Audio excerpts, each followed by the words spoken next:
In today's video, I am going to teach you how to add fonts to Pandadoc. To get started, open Pandadoc and go into the file where you want the new font to appear. This can be an existing template you reuse often, or a single document you are working on right now.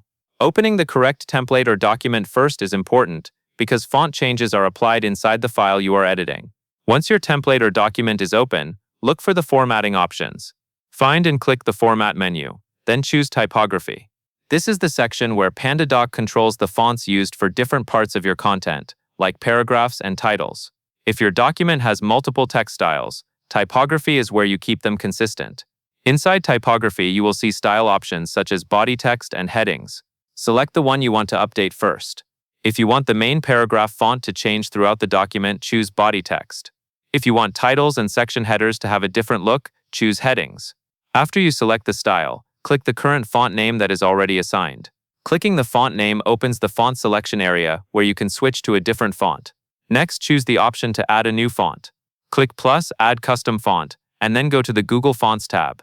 Google Fonts is a built-in library of fonts you can add without uploading font files, which makes it a quick and reliable option for most brand and design needs. Now you can search for the font you want. Type the font name into the search field, then review the results carefully to make sure you choose the exact font family you need. When you find it, click Add Font.